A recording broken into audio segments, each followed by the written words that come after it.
తిరుపతిలోని చక్రీ హోటల్లో Lions club international వారు ఒక ఇన్స్టలేషన్ ప్రోగ్రాం పెట్టారు. అందులో మా ఫ్రెండ్ బండి మధుసూదన్ రెడ్డి గారికి ఒక గరుడాద్రి అని చెప్పి ఒక బ్రాంచ్గా తిరుపతిలోని ఒక బ్రాంచ్గా దానికి ప్రెసిడెంట్గా చేశారు. ఇన్స్టలేషన్ ప్రోగ్రాం జరిగింది, చక్కగా జరిగేది. అందరూ కూడా ఆయన ఫ్రెండ్స్ అంతా కూడా మేమంతా కూడా వచ్చి ఆయనకి ఒక అంటే మంచి అభిమానంతో వచ్చాం. మేమందరూ కూడా చక్కటి ప్రోగ్రాం చేశారు మన ఇంటర్నేషనల్ వాళ్ళు. సో ఇటువంటి ప్రోగ్రాంకి మన వాకర్స్ అందరూ కూడా తిరుపతి ప్రజలంతా కూడా వచ్చారు. తిరుపతి ప్రజలందరూ వచ్చి ఆశీర్వాదించారు మన మధుసూదన్ రెడ్డి గారికి.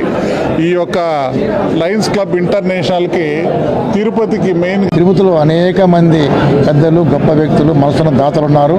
వాళ్ళందరి యొక్క సహాయ సహకారాలతో ఈ Tirupati Lions club of Tirupati Garudadri అనే సంస్థను మరింత ముందుకు తీసుకెళ్ళడానికి ప్రయత్నం చేస్తూ ఒక ప్రెసిడెంట్ అనేది ఒక టీం లీడర్ ఒక పదవి తప్ప అంతా కలిసి ఆ టీం మెంబర్స్ అందరూ కలిసి ఒక కుటుంబంలాగా డిస్కస్ చేసుకొని మరిన్ని కార్యక్రమాలకు ముఖ్యంగా పాఠశాలలో స్కూల్ విద్యార్థులకు అలాగే గర్భిణీ స్త్రీలకు పేదవాళ్లకు మహిళలకు స్టూడెంట్స్కి భవిష్యత్తులో ఈ సంస్థ ద్వారా అందరి సహాయ సహకారాలతో ఈ యొక్క సంస్థని మరింత ముందుకు తీసుకురావడానికి మా వంతు కృషి చేస్తామని ఈ సందర్భంగా తెలియజేస్తాం.